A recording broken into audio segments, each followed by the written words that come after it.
Vamos a continuar con el tema de los títulos de crédito.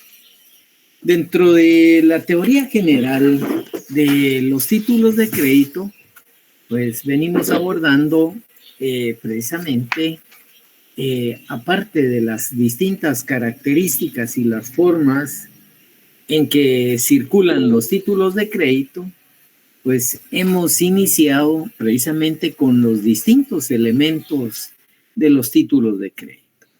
Ya habíamos mencionado que elementos de los títulos de crédito son tres: el elemento personal, el elemento formal y el elemento real como tal. El elemento personal de un título habíamos ya señalado que puede ser el librador, el librado y el beneficiario. Que al librador se le denomina también girador o emisor. Cualquiera de los tres nombres puede llevar el librador. Ya sea librador, ya puede ser girador o emisor del título. Sin embargo, pues cualquiera de estos tres sujetos puede ser aquella persona que está entrando a crear el título de crédito. Mientras que el librado, a quien también se le puede denominar girado, pasa a ser aquella persona que le tiene que dar cumplimiento a aquella prestación contenida dentro de un título de crédito. Ya sea entregar una suma de dinero o bien entregar determinada mercancía que esté respaldada dentro del título como tal. Y el tercer sujeto dentro de ese elemento personal es el beneficiario.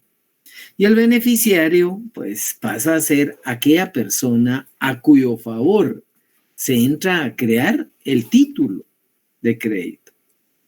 O bien podemos decir también que es aquella persona legitimada para hacer efectivo aquel derecho que el título contiene como tal.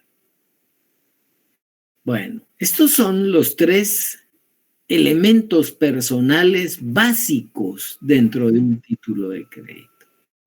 Pero al mismo tiempo también podemos encontrar, cuando los títulos entran en circulación, esos títulos de crédito, van a aparecer otro tipo de elementos personales. El endosante o el endosatario, por ejemplo. El avalista o el avalado como tal. Y dije que estos sujetos los vamos a explicar en la medida en que avancemos con la teoría general de los títulos de crédito, por una sencilla razón, que tenemos que ver instituciones como el aval o el endoso como tal. Bueno, estos son los elementos, óigase bien, personales. Los tres básicos que pueden tener distinto nombre y aquellos que puedan aparecer en el momento en que entren en circulación los títulos de crédito como tal.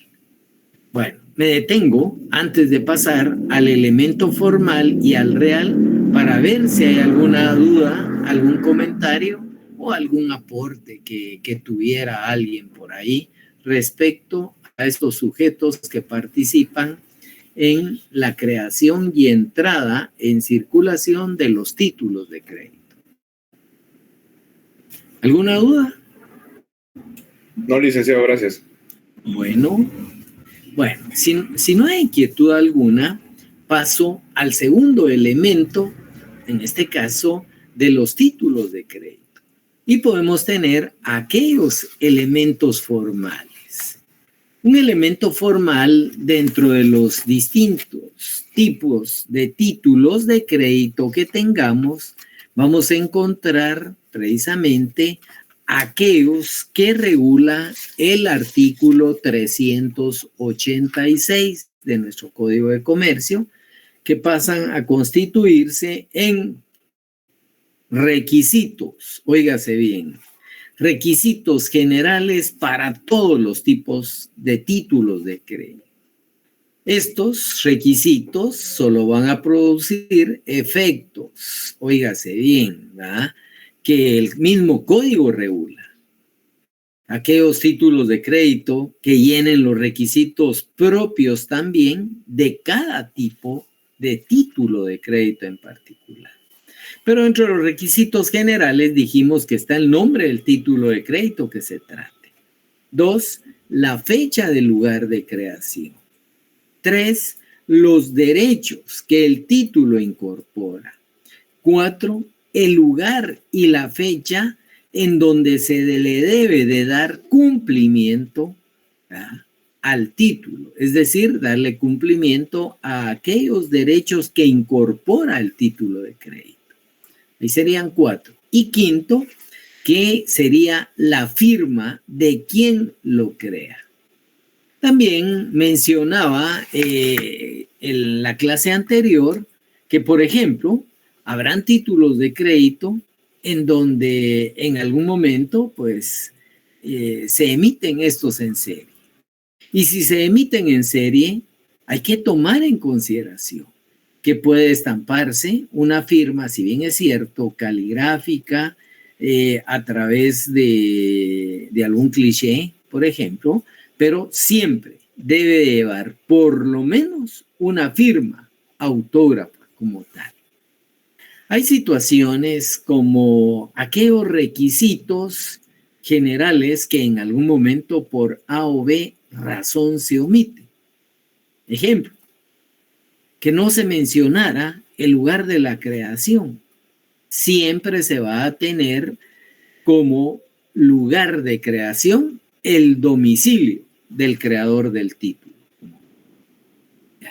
Si en algún momento pues no se consignara, por ejemplo, aquel lugar y fecha de cumplimiento de la obligación, que sería el numeral 4 del artículo 386, pues se va a tener establecido por ley que será el domicilio del creador, en este caso del título, donde se le tiene que venir y presentar para que le dé cumplimiento a la obligación en este caso. Bueno, hay omisiones que pueden ser insubsanables de mencionar algunos requisitos esenciales que todo tipo de título, óigase bien, puedan en algún momento tener. Sin embargo, tomemos en consideración que por mucho que se tenga el incumplimiento de uno de estos requisitos generales, la obligación que nace como consecuencia de la creación del título de crédito, este faltante, esta cláusula no establecida, por ejemplo, no va en este caso a impugnar la creación del título. Esa omisión, ¿verdad?, o esos requisitos, pues al final no van a afectar ese negocio o acto jurídico que le da origen a la emisión del documento. Ahora, ¿por qué va? Yo no sé si ustedes se recuerdan que mencionábamos que los títulos de crédito, dentro de las distintas características, está aquella característica de la autonomía. Y entonces, dentro de esa característica de la autonomía, hacíamos mención que si en algún momento pues contiene algunas disposiciones que sean distintas a las que se puede tener, no van a restringir, ¿verdad? Básicamente la incapacidad de alguien o una firma falsa no va a invalidar el negocio como tal. Y desde ahí pues se puede decir que prevalece esa característica autónoma del título de crédito. Bueno, esto es en función, óigase bien, de aquellas características generales dentro del elemento formal de un tipo de título de crédito. Ahora bien, aparte de esas características generales, también los títulos, en este caso los títulos de crédito, disculpen, deben de contener todas aquellas, óigase bien, características por ejemplo, de cada uno de los títulos de crédito. Si nos vamos, por ejemplo, a un cheque, sabemos que el cheque, por mencionar algo, es un título de crédito y que ese tipo de título de crédito entonces nos va a llevar a que el cheque tenga en algún momento pues requisitos específicos como cheque. ¿Ya? Y dentro de esos requisitos específicos de cheque, pues vamos a encontrar entonces que aparte de los requisitos generales regulados en el 386, va a contener el cheque requisitos específicos, regulados, por ejemplo, en el 495 del Código de Comercio. Primero, la orden incondicional de pagar una suma determinada de dinero. Y dos, por ejemplo, el nombre del banco liberado. Entonces, ahí es donde podemos empezar a comprender cómo el librador, puede ser cualquiera de nosotros que tengamos una cuenta bancaria, somos los giradores o emisores del tipo de título de crédito llamado cheque. ¿Quién tiene que venir y cumplir, en este caso, con la obligación que contiene? Ahí aparece el librado. El librado o girado es quien va a dar cumplimiento y nos va a entregar la suma de dinero que respaldemos con el título de crédito. O sea, la debe de entregar. ¿A quién se la va a entregar? Bueno, tendría que entregársela obviamente a aquel que es beneficiario de un título de crédito. Páguese a la orden de Juanito Pueblo. Él pasa a ser el beneficiario. El banco, el perico de los palotes será en algún momento el banco librado. ¿Y quién en su momento va a ser quien pasa a ser el girador o emisor del cheque? Cualquiera de nosotros que somos prácticamente dueños de la cuenta bancaria. Bueno, esto es por mencionar requisitos específicos que llevaría un cheque. La suma determinada, por ejemplo, a pagar, y dos, el banco, que en este caso pasaría a ser el banco librado, el nombre del banco librado, quien va a hacer efectiva dicha obligación. Pero así, como podemos tener un cheque, también podríamos ver otro tipo de título de crédito y podríamos venir y referirnos al pagaré. Un pagaré, por ejemplo, va a tener requisitos generales que son todos los contenidos en estos que acabo de explicar del 386. Pero aparte tendrá la promesa incondicional de pagar una suma determinada de dinero. Esa es una promesa incondicional. Y el nombre de la persona a quien deba de hacérsele el pago. Estos son requisitos específicos del pagaré regulados, por ejemplo, en el 490 del Código de Comercio.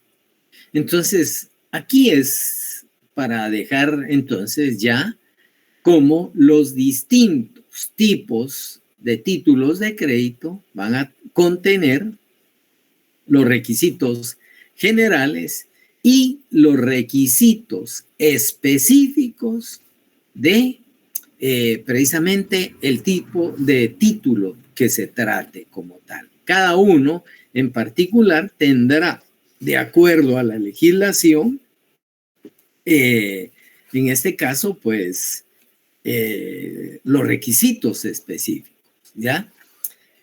Cuando uno visualiza los distintos tipos de título de crédito, pues vamos a ir encontrando cómo estos en algún momento tendrán precisamente algún tipo de obligación distinta a precisamente la que vamos señalando como tal.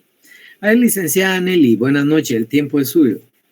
Buenas noches, licenciado. Solo disculpe una pregunta. A mí no me quedó muy claro o no le comprendí muy bien, la verdad. Cuando dijo que si le falta uno de los requisitos aquí, ¿cuándo es que lo impugna? O si con uno que falte se puede impugnar el título. Es que no me quedó claro si sí se puede o no se puede. Perdón. Ya. Bueno, aquí hay que tomar en consideración que como es un acto de tracto mercantil, vale la pena que, por ejemplo, se le pudiera dar lectura, no la voy a poner en este momento, pero sí que le dé lectura, por ejemplo, a el artículo 386 de una forma completa. Ahí aparecen 5 numerales, que son requisitos que al final van a producir efectos dentro de los títulos, dentro de los distintos, títulos de crédito. ¿Ya? Pero aparte de tener que llenar estos requisitos generales, si alguno de estos, por ejemplo, se omitieran, el primero es nombre del tipo de título de crédito que se trata. Ahí tenemos un inconveniente. Si no llevara el nombre del título, se desnaturaliza por esta característica de la literalidad. ¿Ya? Pero en el numeral segundo, lugar y fecha de creación. Hay caso que vengo y le redacto un título de crédito y el mismo no contiene el lugar, en este caso de creación, el mismo artículo 386 nos da la salida. Después del numeral quinto establece, si no se mencionaren o se mencionara el lugar de creación, se tendrá como tal el del domicilio del creador. De igual forma, usted se va, por ejemplo, al cuarto requisito general y ahí se establece el lugar del cumplimiento de tales derechos. ¿Ah? Ese ejercicio de tales derechos se tiene que exigir y se debe dentro del título venir y consignar el lugar del cumplimiento. Pero si por A o B circunstancia se le olvidara a quien está redactando el título, este mismo artículo 386 en el párrafo seguido al que pues mencionaba el lugar de la creación, nos lleva a que si no se mencionare el lugar del cumplimiento o ejercicio de tales derechos que en el título se consigna, se tiene como tal el del domicilio del creador del título de crédito como tal. Entonces, y luego nos da todavía la salida. Si en algún momento ese creador del título de crédito tuviese distintos domicilios, entonces el tenedor del título puede escoger cualquiera de los que se haya, en este caso, o que tenga, para el solo hecho de poder reclamar, en este caso, los derechos que consigna el título de crédito como tal. No sé si le aclaro ahí, licenciada Nelly. Sí, gracias, licenciado, muy amable. Bueno, ahí tendríamos entonces, como ejemplo, puse el cheque, como ejemplo puse un pagaré, y así cada uno de los distintos tipos de títulos de crédito, pues van a tener algunos requisitos específicos para el solo hecho, por ejemplo, de poder exigir dentro de un tipo de título de crédito. Pueden revisar entonces cómo esos requisitos generales y específicos le aplicarán a cada uno de los distintos títulos de crédito regulados dentro del Código de Comercio. Bueno, tenemos esos requisitos, en este caso, que son parte del elemento formal. Ahora bien, nos falta el elemento real. El elemento real debemos de entrar a considerar que pasa a constituirse todo aquello que cuando se entra a crear el título, ahí se adquiere, por ejemplo, por naturaleza, una obligación. Es decir, se incorpora un derecho y ese derecho conlleva una prestación, ya sea la entrega de una suma de dinero o la entrega de mercancías como tal. Un almacén general de depósito. Dentro del elemento, en este caso real, al momento de expedir un certificado de depósito, es porque se hace responsable de la guarda y custodia de aquel depositario de las mercaderías ahí. Entonces, ahí podemos ver que de las mercancías ahí. Estas mercancías como tal, y me refiero en este caso al almacén como tal, tendrá la obligación, por ejemplo, de tener la custodia y guarda. Claro, hay una serie de requisitos porque se tendrá que atender a la forma de cómo se entra a obtener la mercancía. ¿Viene del exterior o va de Guatemala hacia el exterior? Ya dependerá de ello para saber realmente en qué área de un almacén general de depósito puede situarse. Alguien levantaba la mano. Con toda confianza, por favor. Perdón, licenciado, fue un pequeño error. Bueno, no tenga pena. Bueno, entonces, tomemos en consideración que en algún momento, pues, dentro de los distintos tipos de título de crédito, ya dependerá del título para el solo hecho de poder ver cómo nacen esas obligaciones reales. Y esa obligación real, insisto, si alguien nos dio dinero y nosotros le firmamos un tipo de título de crédito, el elemento real pasa a ser lo económico que recibimos, que lo tenemos que devolver, más los intereses en algún momento determinado. Pero si alguien tiene la calidad de ser un auxiliar dentro del sistema financiero y tiene una almacenadora, la almacenadora, en este caso, va a recibir para guarda y custodia mercancías. Y desde ahí se tendrá precisamente la obligación de emitir un certificado de depósito. Pero si alguien en algún momento tiene un almacén y va a generar una venta al crédito, puede surgir ahí el famoso tipo de título de crédito que es la factura cambiaria libre de protesto.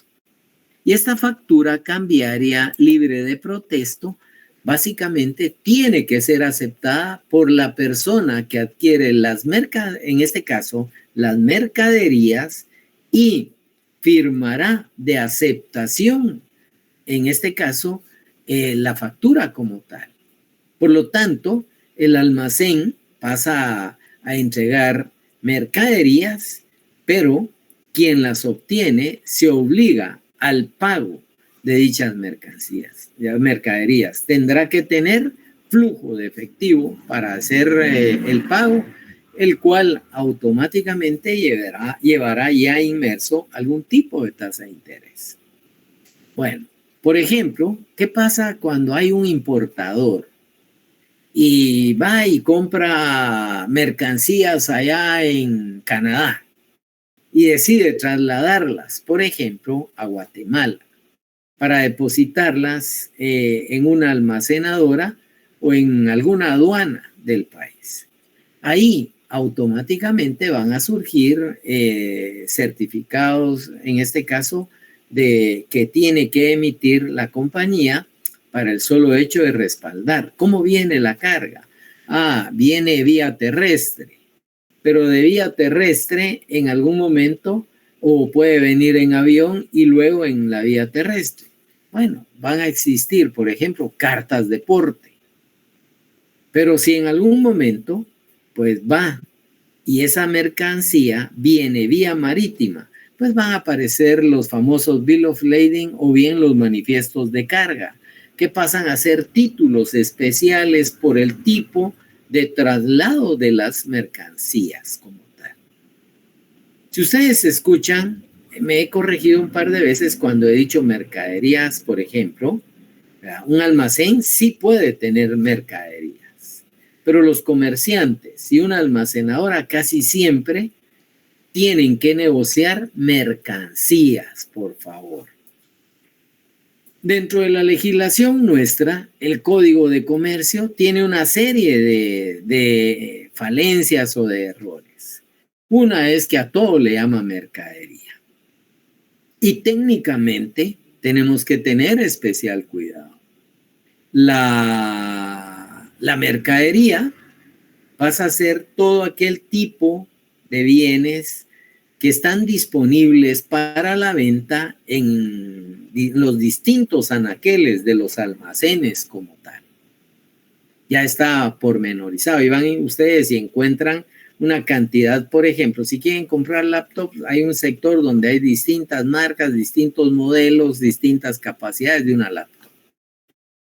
Pero si en algún momento quieren ir y comprar víveres, van a encontrar un anaquel donde hay una gran cantidad de víveres. A esto es a lo que en última instancia se le conoce como mercaderías, porque están para la venta. Y ahorita le doy la palabra al licenciado González. Pero aquí viene la contraparte.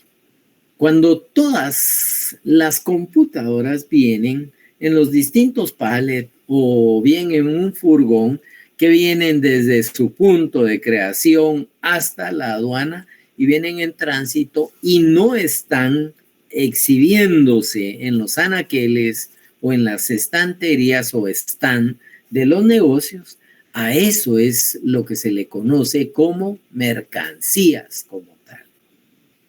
Ustedes dentro de su curso de Derecho Internacional Privado, por ahí van a empezar a analizar los distintos Incoterms. Y dentro de esos Incoterms, ustedes pueden encontrar cuando hay compraventa CIF, compraventa FOB, compraventa de house to house o de bodega a bodega o de puerta a puerta. Hay un sinfín de Incoterms a nivel internacional que deben de aceptarse como tal. Y desde ahí son las transacciones en masa como tal. Al licenciado Faraón, buenas noches, el tiempo es suyo. Buenas noches, licenciado. Entonces, podríamos decir que este producto, al final, digamos, como usted lo menciona, que esté en los anaqueles ya puesto, le podríamos denominar también como producto terminado. Sí, definitivamente son productos terminados, aun y cuando se trate de materias primas. Porque, por ejemplo, usted puede ir y comprar un juego de pastillas para un vehículo. Es producto terminado, ¿ya? Ahora bien, que va a ser utilizado como un producto que debe de utilizarse para terminar de armar un vehículo, ¿ya? Pero sí es producto terminado como tal. Hay una cadena de producción en donde alguien produce el algodón y para él es producto terminado. Pero el que va a producir el hilo llega y adquiere el algodón para producir el hilo. Entonces, son productos terminados para cada una de las distintas etapas dentro del proceso de producción. El algodón se convierte en hilo, el hilo se convierte en telas, las telas se convierten, por ejemplo, en prendas de vestir o algún otro tipo de prenda como tal. Pero para cada uno pasó a ser producto terminado.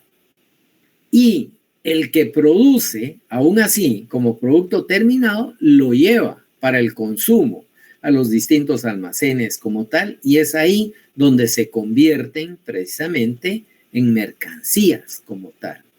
¿Estamos ahí, licenciado Faraón? Sí, licenciado, muchas gracias. Perfecto. Bueno, tenemos entonces que estos elementos reales, al final, insisto, dinero o mercancías como tal.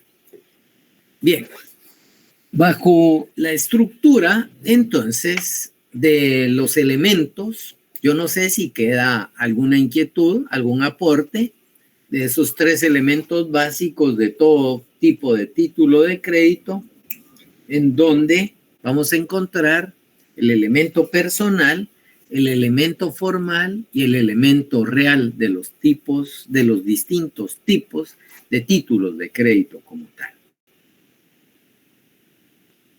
¿No hay dudas? No, de momento, licenciado, gracias. Vale. Yo les preguntaría entonces, ¿y ahora qué pasa con aquellos títulos? Aquellos distintos tipos de títulos de crédito, como las cédulas hipotecarias. Ejemplo, ¿verdad? Una cédula hipotecaria. ¿Qué pasa? ¿Cuál sería el elemento real ahí?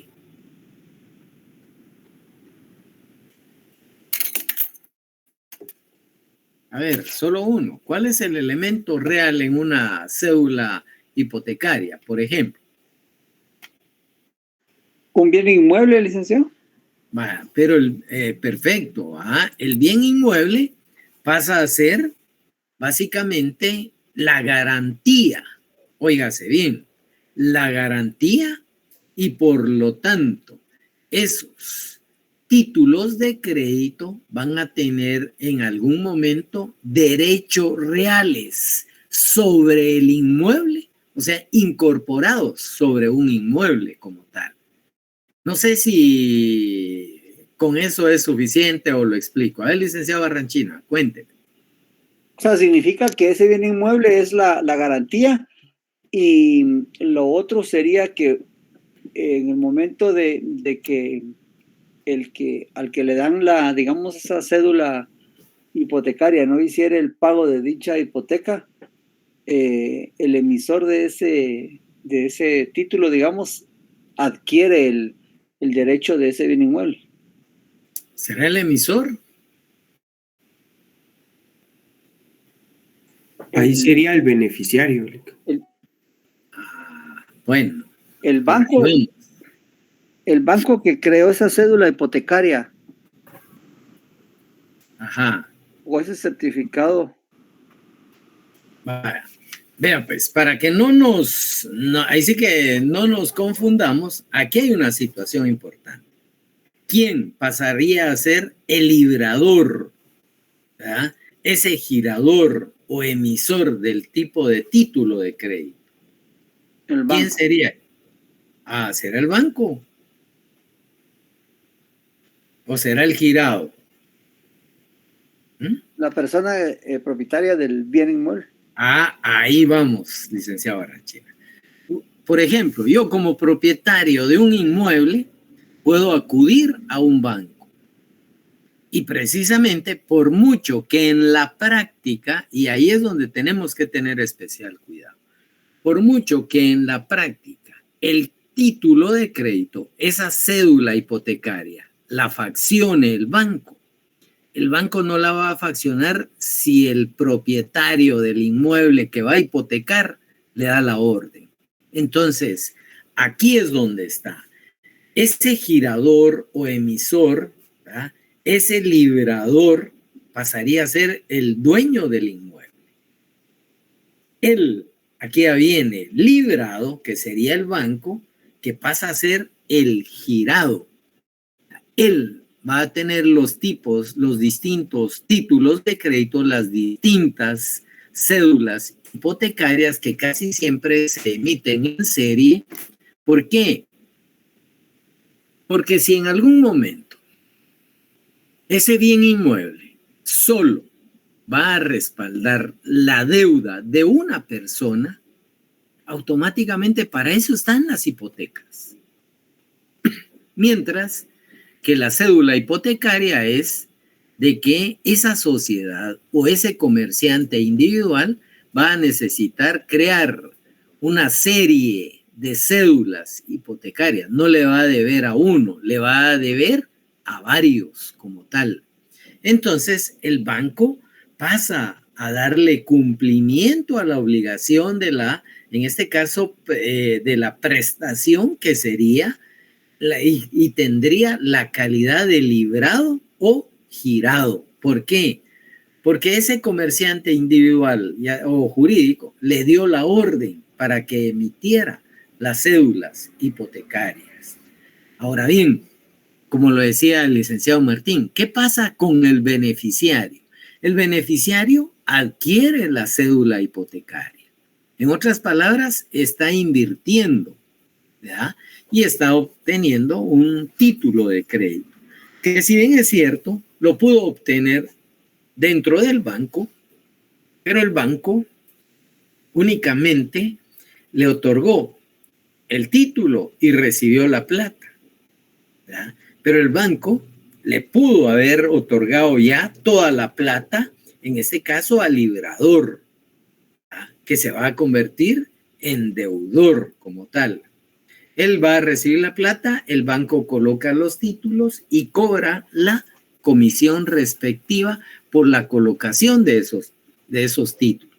Pero al mismo tiempo, cuando esos títulos vengan de regreso, el banco va a devolver la plata y al mismo tiempo no solo va a devolver la inversión, sino que al mismo tiempo va a pagar los intereses respectivos. Entonces, en ese juego encontramos que el grupo de personas que adquirieron las cédulas hipotecarias, en última instancia, no se llevaron más que el trozo de papel que está respaldado con derechos reales sobre una propiedad. Ese tipo de derecho también se constituye como el elemento real del título de crédito. ¿Estamos ahora ahí? Felipe. Bueno, bueno, tenemos entonces ya acá ese tipo de elementos y ya con esta explicación podemos dejar de lado tanto el elemento personal, el elemento real y el elemento formal de los distintos tipos de título de crédito. Pero luego habíamos mencionado que dependiendo, ¿ya?, de cómo se encuentren los tipos de títulos de crédito, pueden aparecer otros elementos personales. Pero esos otros elementos personales van a aparecer cuando dentro de los títulos de crédito encontramos otras instituciones, tal como lo es el aval. ¿Qué es el aval?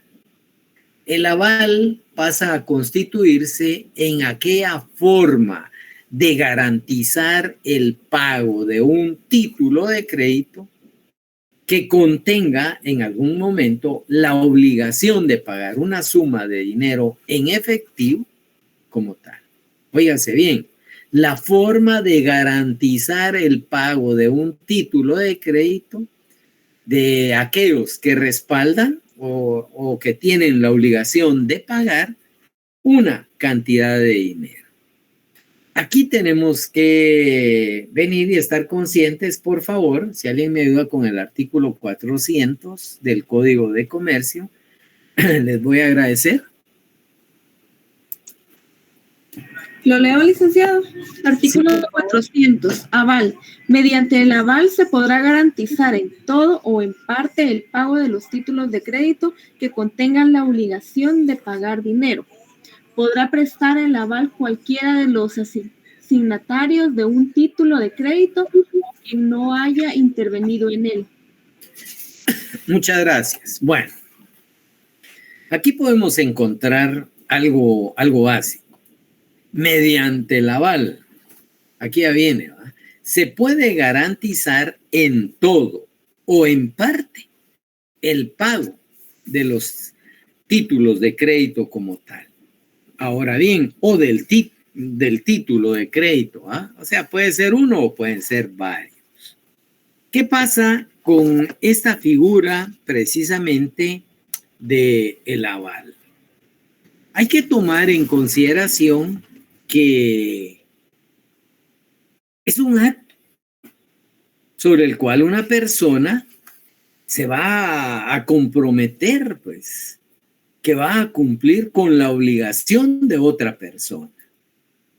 De ahí es que cuando muchas veces mencionamos, y a veces la tendencia es querer confundir lo que es el aval con lo que es el fiador, pasa a constituirse en una figura muy, muy parecida, ¿verdad?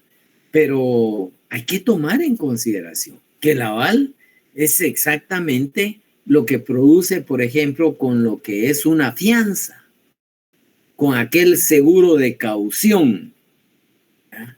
¿Qué pasa cuando alguien va a prestarle servicios a una institución de Estado o muchas veces a aquellas grandes corporaciones y lo primero que le establecen es: yo quiero una fianza de fidelidad, yo quiero una fianza de garantía? Cuando hay una relación entre particulares, casi siempre, y digo particulares, me refiero al trabajador con una compañía, una entidad mercantil o una empresa, que son cosas distintas, ¿verdad? Ustedes, mejor que nadie, en su derecho mercantil 1, saben positivamente que el Código de Comercio, muchas veces la mayoría de gente que solo levanta la mano en el Congreso, siempre establecía y confundían lo que es la entidad mercantil con la empresa. Cuando se refieren a una sociedad, muchas veces se refieren a la empresa. Son dos cosas totalmente distintas. La empresa es la persona jurídica que puede tener unas, la empresa es no es la persona jurídica, disculpen, yo no sé si por ahí dije la persona jurídica. La empresa es el conjunto de elementos materiales e inmateriales, ¿ah?, que se ponen a disposición del público para poder obtener dividendos. Ahí por el 655 recuerdo que está del Código de Comercio. Mientras que la entidad mercantil pasa a constituirse en una persona jurídica. Ahí lo que existe es un legajo de documentos, un legajo de fotocopias. Y esas fotocopias al final son las que reflejan cómo está constituida la entidad mercantil. Y la entidad mercantil, es decir, la sociedad, cualquiera de esas que regula el artículo 10 de nuestro Código de Comercio, la colectiva en comandita simple, la de responsabilidad limitada, la anónima, la en comandita por acciones y ahora la de emprendimiento regulada del 1040 al 1055 del Código de Comercio, que fue adicionada ahí, que irónicamente se llama sociedad de emprendimiento cuando solo aparece una persona como tal, pero eso ya ustedes lo discutieron, pues, pero solo lo saco a colación. ¿Qué pasa con esto? ¿Ya? Aquí, este tipo de entidades mercantiles pueden constituir cuantas empresas así lo desee. ¿Ya? Y de esa cuenta es que cuando uno ve una patente de empresa, aparece quién es el propietario. Si es empresa de un comerciante individual, va a aparecer el nombre de la persona. Pero si la empresa es prácticamente propiedad de una entidad mercantil, ahí va a aparecer el nombre de la sociedad. Entonces, empresa individual, propietario, don Perico de los Palotes. Empresa que es propiedad de una entidad mercantil, va a aparecer propietario, por ejemplo, el Chicharroncito Sociedad Anónima. Entonces, ahí empezamos a encontrar la división de cómo son los dueños de una empresa. Bueno, mencionaba esto porque cuando se presta aval, entonces, tenemos que tomar en consideración que el aval pasa a ser muchas veces como la fianza, decía. Y esa fianza hoy en día es un seguro de caución. Si se tratara de una relación de trabajador con un comerciante individual o natural, automáticamente la fianza es para garantizar ciertos secretos de la actividad productiva. Muchas veces entidades mercantiles como los dueños de la marca de una bebida carbonatada que termina con cola, imagínense, ¿qué pasa si a alguien que llega como trabajador y no le exigen una fianza de secreto profesional? Pues sencillamente exagera cómo se compone el jarabe que sirve de base para la producción de esa bebida carbonatada.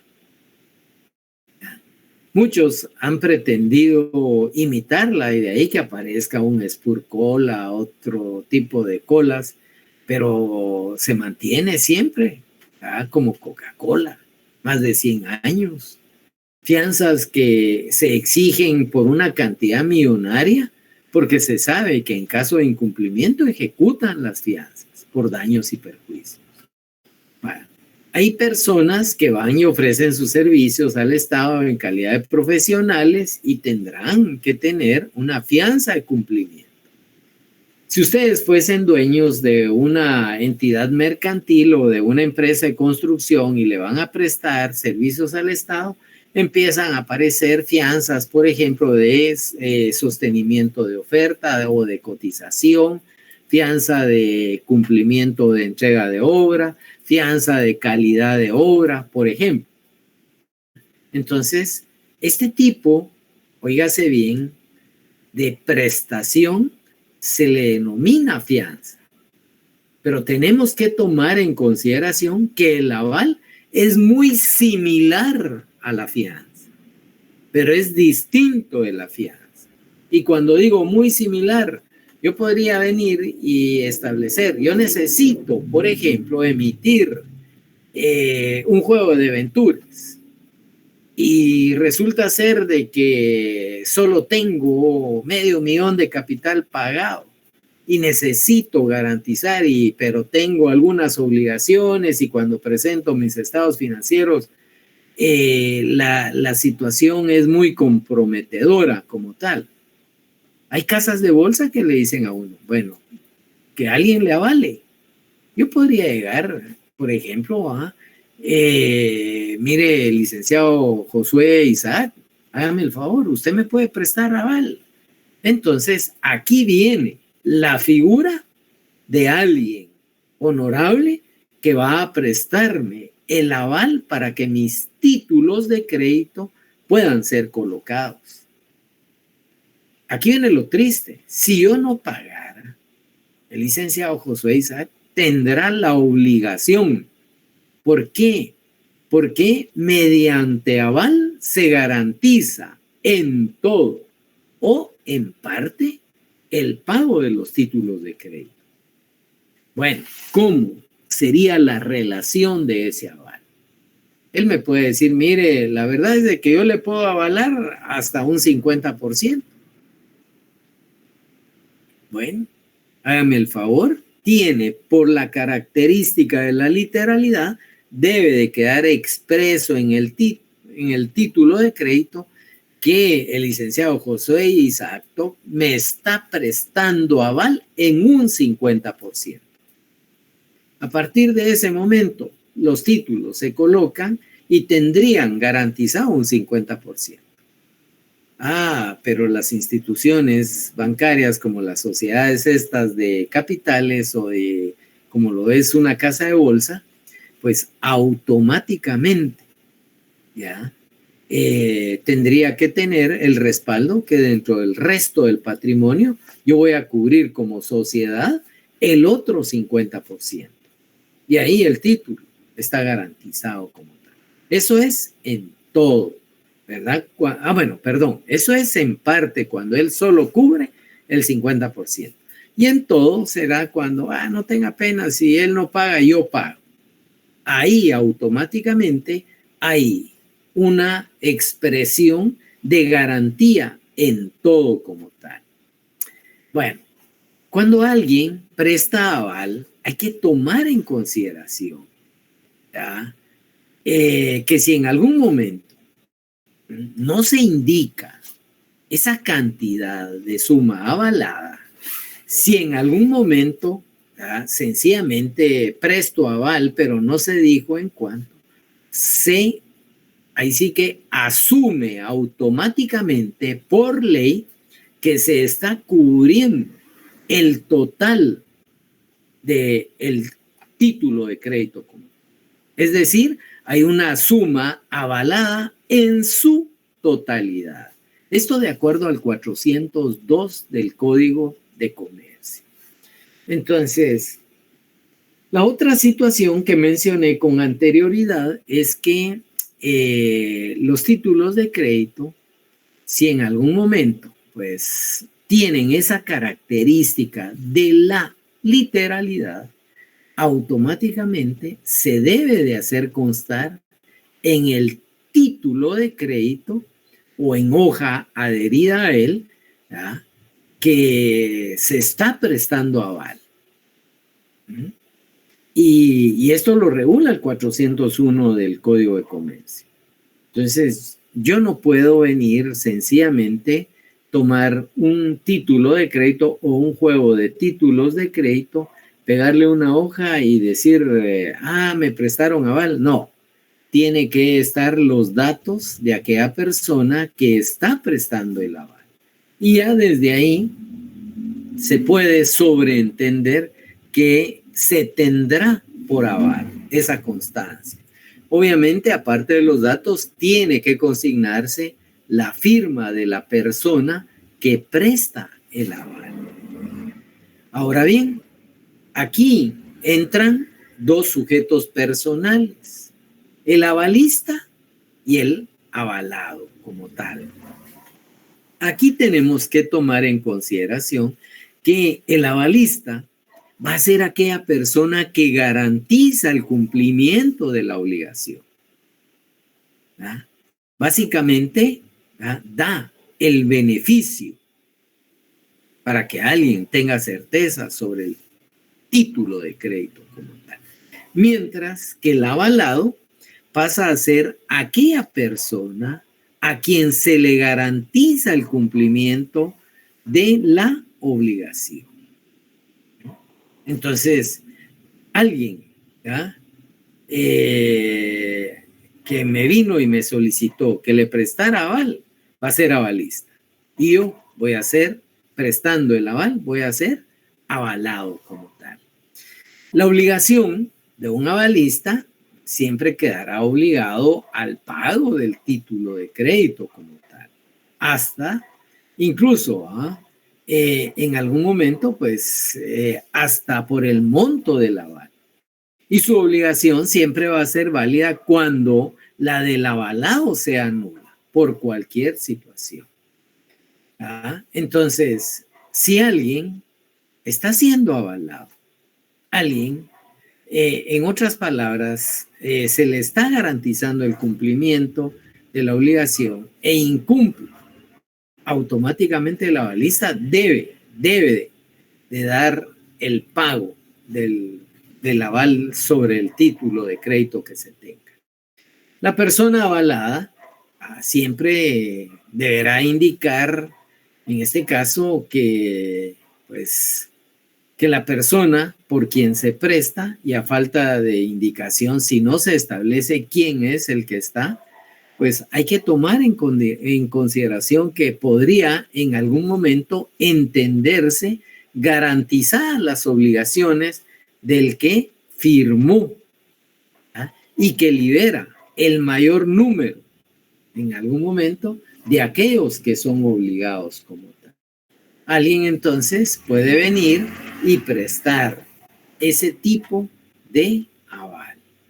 Bueno, el aval, tomemos en consideración entonces que como institución siempre debe de indicarse y siempre tendrá que venir y explicarse dentro de lo que es, en última instancia, la figura de ese deudor y aquel que se obliga por el deudor como tal. Me detengo. ¿Alguna duda como tal?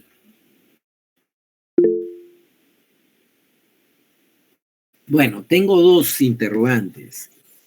Licenciado César Antonio, démosle la oportunidad a la licenciada Gladys. Démosle el espacio a la licenciada Gladys Marisol, por favor, licenciado Apen. Gracias, Lic. Buena tarde. Yo solo no sé si usted me puede apoyar con una diferencia, es que yo lo comprendo como muy parecido al fiador, pero ¿qué diferencia tiene el aval con una figura del fiador?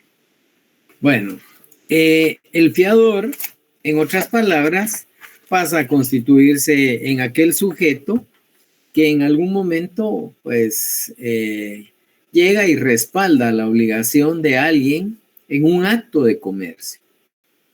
Mientras, y puede ser un acto aislado, un préstamo, ¿ya? El obtener principalmente en esas cadenas de, no sé si es institución bancaria, el famoso guardadito, esa gente que hostiga noche y día para efectos de cobro. Entonces, casi siempre cuando le piden a alguien que sea fiador de alguien, se está comprometiendo. Pero aquí hay una obligación que tenemos que ver. Es aislada. ¿Ya? Si bien es cierto, es una persona particular, pero que acude a una entidad mercantil. Mientras que el aval básicamente pasa a entenderse como la aceptación de la obligación, que en este caso está creando un girado. ¿Ya? En otras palabras, ese tipo de aval que se pueda estar, pues, está respaldada por distintos tipos de títulos de crédito como tal. ¿Ya? Mientras que lo otro es respaldar una compra de menaje de casa. Y hay un particular, ¿ya? Y una entidad mercantil, mientras que los títulos de créditos son exclusivos del tráfico mercantil. Espero aclararle ahí, licenciada Gladys Marisol. Sí, gracias. Bueno, el licenciado César Antonio, buenas noches, el tiempo es suyo. Gracias, licenciado, buenas noches. Perdón, fíjese que no sé si comprendí bien la literalidad regulada en el artículo 385, pero lo regulado en el artículo 402 no iría en contra de ella, ya que no se encuentra expreso en el título de crédito. Aquí hay que tomar en consideración que, si bien es cierto, la literalidad nos exige que vaya exclusivamente escrito, la institución del aval tiene su excepción, ¿ya? Y tiene su excepción acá por la sencilla razón de que si en algún momento alguien prestó aval, pero no dice por cuánto, automáticamente la ley de un solo le da la salida a la institución esta por la que se presta garantía. Y sería del 100% como tal. O sea, el total del importe del título como tal. Entonces, podríamos irnos a extremismo, a una situación de un extremo, pues. Y alguien podría decir, es que atendiendo a la característica de la literalidad, pero aquí hay algo importante, ¿va?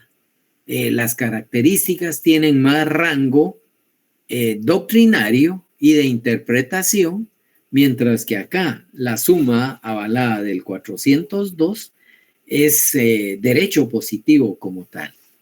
No sé si le aclaro ahí, licenciado César Antonio. Sí, licenciado, muchas gracias. Bueno, el licenciado Barrachina, cuénteme. Licenciado, tengo una duda que siempre ha existido en mi mente. ¿Usted se recuerda que antes, cuando obteníamos la licencia de conducir, yo recuerdo que mi primera licencia fue siendo menor, pero por ahí por 1984 uno pagaba en el banco que hoy es GIT, antes la de fianza. Granaiton, sí, la fianza, cuando uno pagaba y obtenía una licencia de conducir.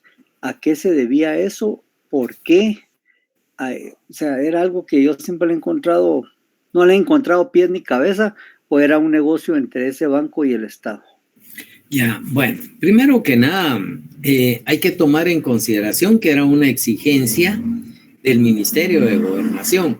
Y en teoría, la fianza lo que tendría que cubrir en algún momento era cualquier eventualidad que como piloto pues cometiera una persona que contaba con una licencia como tal. Pasa a ser lo que hoy tienen estrictamente los buses que trasladan, los buses urbanos o extraurbanos, famoso seguro. Ese tipo de fianza también discrepa bastante. Cuando uno habla de fianza en el tráfico mercantil, tomemos en consideración que hay seguros de caución hoy en día, pero así como hay fianzas administrativas, también podemos encontrar fianzas penales. Hay personas que a veces tienen que venir y pagar su fianza, así lo establece el organismo judicial, para efectos de poder gozar de una medida sustitutiva. Recuerdo que hay un personaje dentro de la política y lo voy a mencionar porque fue una situación de Vox Populi, ¿ya? En todos los medios de comunicación, televisivos y escritos salió.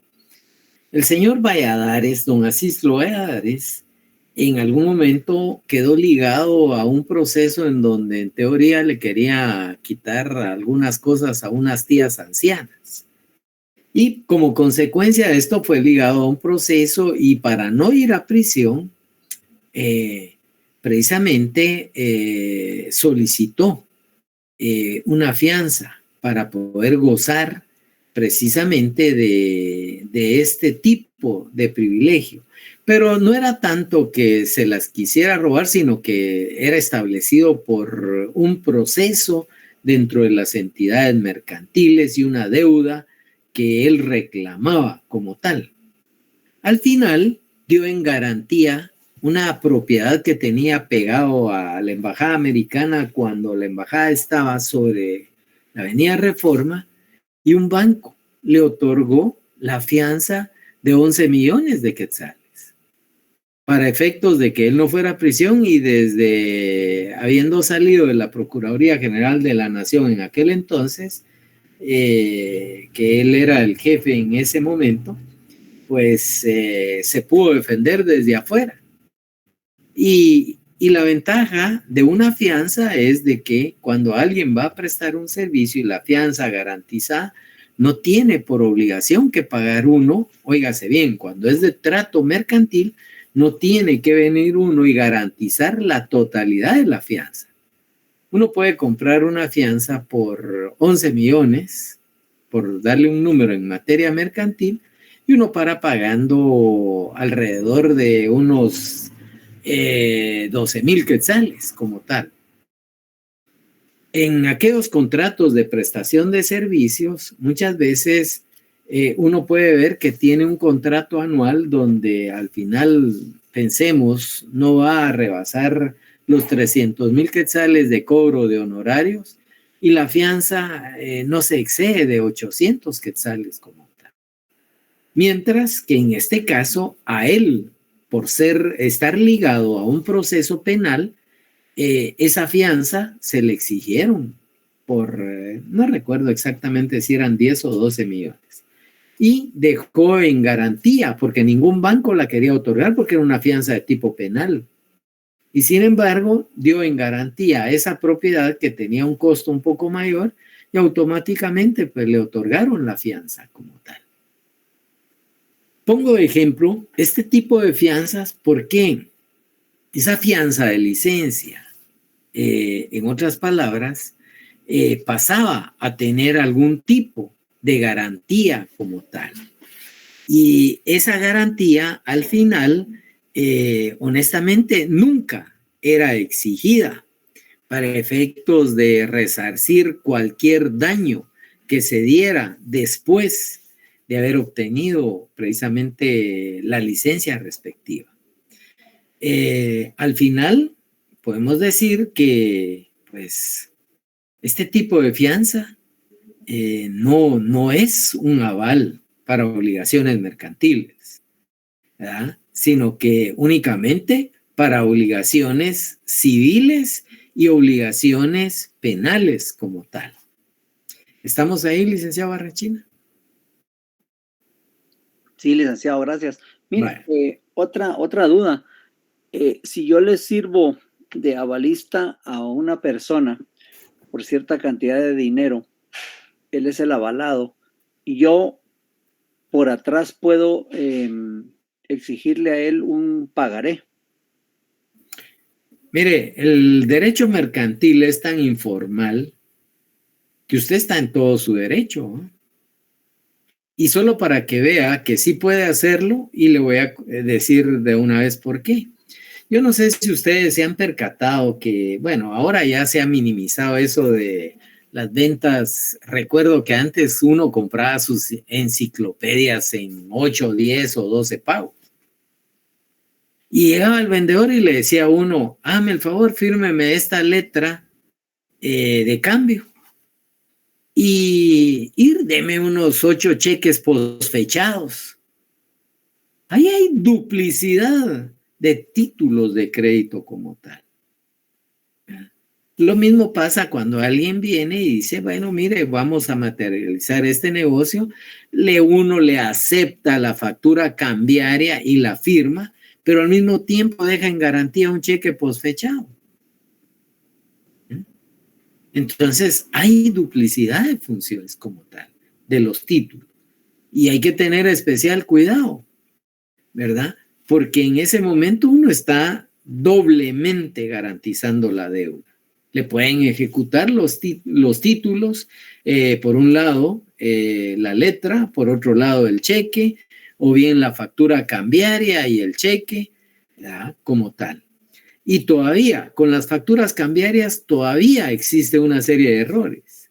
Uno se sobreentiende que usted va a comprar al contado, le van a emitir su factura, pero por política, la entidad mercantil maneja facturas cambiarias libre de protesta. Le despachan la mercadería, usted firma la factura y automáticamente usted está pagando la factura. Entonces, ahí hay una duplicidad. ¿Por qué? Porque paga, pero al mismo tiempo aceptó el título. Entonces, hay que tener especial cuidado que cuando se da, uno a veces solo espera la factura. No, por favor, necesito mi recibo de caja. Es lo único que le puede dar fe de que usted canceló esa factura cambiaria libre de protesta. Si no, si se lleva solo la factura, ¿verdad? Bueno, hay quienes matan con un sello de cancelado, que también es valedero, pero hay quienes, bueno, aquí está su factura que le va bien y uno la firmó. Usted se quedó con una obligación en ese almacén y usted pagó en efectivo. Especial cuidado con eso, señores. ¿Estamos ahí, licenciado Barrachina? Más o menos, mi pregunta iba orientada a que, por ejemplo, si usted necesita el aval por un préstamo y yo le sirvo para dar ese aval y yo me comprometo a la obligación que usted a posteriori no cumpliere, y yo le puedo exigir a esa persona que me firme un pagaré por si acaso, bueno, a mí me tocase que pagar ese monto o el porcentaje que sea, y por otro lado yo a él le puedo exigir ese pagaré o extenderle ese pagaré, no sé cómo sería la forma ahí, para que él de otra manera me pague a mí lo que yo le voy a pagar a él. Sí, se puede. Se puede. Lo que hay que tomar en consideración que en algún momento, ¿ya?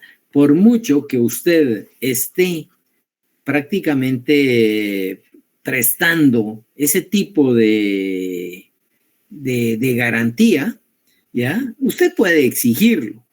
¿Ya? Y puse de ejemplo lo que estas cosas que trasladé porque le quiero decir con ello que hay doble función. Entonces, a la hora de emitir esa doble función, exigiéndole el pagaré, se puede, porque el derecho mercantil es bastante informal.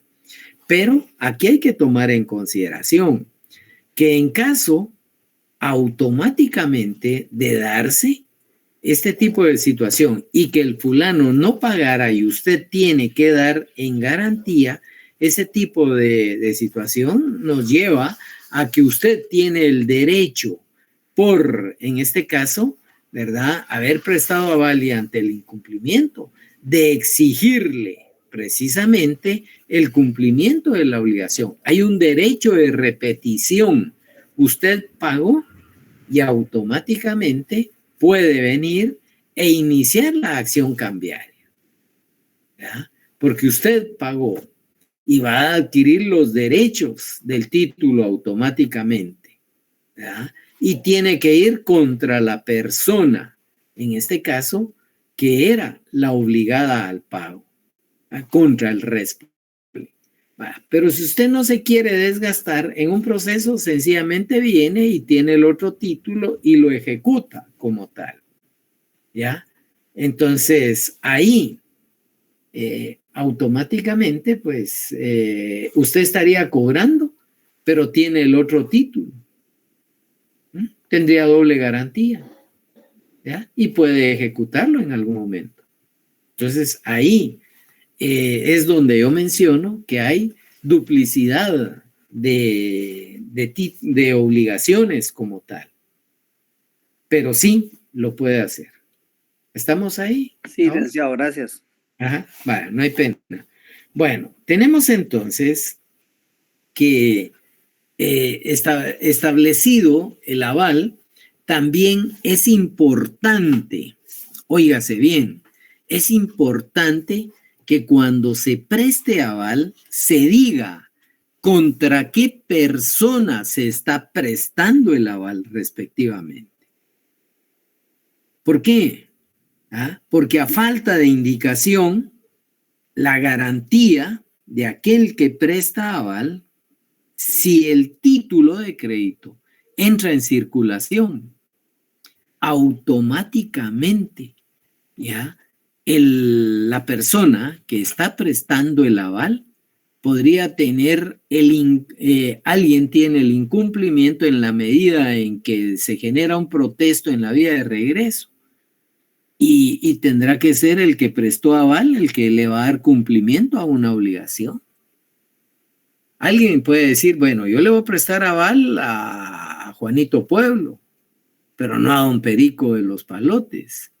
Y entonces, cuando el título de crédito entra en circulación, ahí nos encontramos con que llegó a don Perico de los Palotes, le llegó a la entidad del pueblito Sociedad Anónima, o bien a la Estrella de Lejano Oriente Sociedad Anónima, y va circulando y circulando.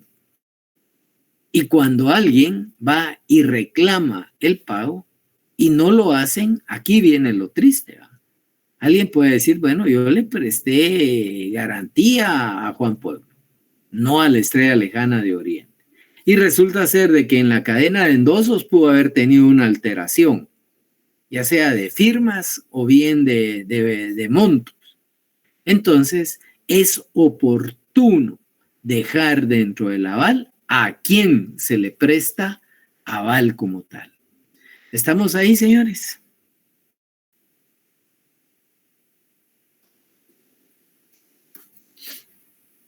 Bueno. Vaya, muchas gracias, pues. Bueno, bien, señores, la institución del aval, por favor, tomen ustedes en consideración que está regulada del artículo 400, precisamente hasta, lo que sería, aquí viene 408, ¿ya? Porque 409 nos regula una acción cambiaria, ¿ya?, como tal. Pero yo creería 408, por el inicio de la transmisión, salvo pacto expreso, pues tendría hasta ahí una relación en cuanto a dicha institución. Bueno, dentro de, por favor, unos 10 minutos, nos conectamos, por favor, y nos saludamos seguidamente. A ver, licenciada Erika Fabiola, cuénteme. Tengo una pequeña duda. cuando uno, o sea, cuando uno solicita un título de crédito, en este caso, una hipoteca o un préstamo, ¿verdad? No, perdóneme, ya ahí la detengo. Usted no va a solicitar título de crédito. Si usted va y solicita una hipoteca, ese es un contrato y no es título de crédito como tal. ¿Ya? Tenemos que tener especial cuidado ahí, licenciada Erika. ¿Ya? La hipoteca, si bien es cierto, es la obtención de un crédito, pero se realiza a través de la anotación de un bien inmueble y a través de un contrato como tal, no a través de un título de crédito. Si usted va a dar en garantía un bien inmueble, y por eso mencioné, y esa hipoteca es un negocio individual, pero si en algún momento, ejemplo, el inmueble va a garantizar una serie de títulos de crédito, ahí se convierten en cédulas hipotecarias como tal. Pero bueno, echa la aclaración, por favor, trasládeme su inquietud. Sí, entonces estaba un poco confundida. Cuando se utiliza el aval en una hipoteca. Vuelvo nuevamente. Hipoteca no es tipo de título de crédito. No hay aval, hay fiador. Entonces en una hipoteca no puede existir la figura del aval. No, porque no es negocio mercantil, no es título de crédito como tal. Ajá. Ya, sí, esa era mi confusión, Lick, gracias. Vaya, bueno, no hay pena. Bueno, señores, por ahí alguien escribió que cuando empiezan las clases presenciales. Solo les digo, no tenemos respuesta aún pues yo me iba a meter a ver lo de la reparación, pero aún no hay respuesta. Preguntaré todavía antes del fin de semana qué vamos a hacer y ya van a publicar por ahí el calendario de exámenes de retrasada, pero de primera retrasada, pero nosotros, en virtud de que no tenemos todavía disponibilidad de establecimiento, esos exámenes serán virtuales como tal. Hasta que tengamos ya la disponibilidad del edificio, vamos a tener entonces la semana presencial y la semana virtual y todos los exámenes presenciales como tal. Mientras no se tenga el establecimiento, seguiremos de forma virtual. Bueno, en 10 minutos nos escuchamos, señores, con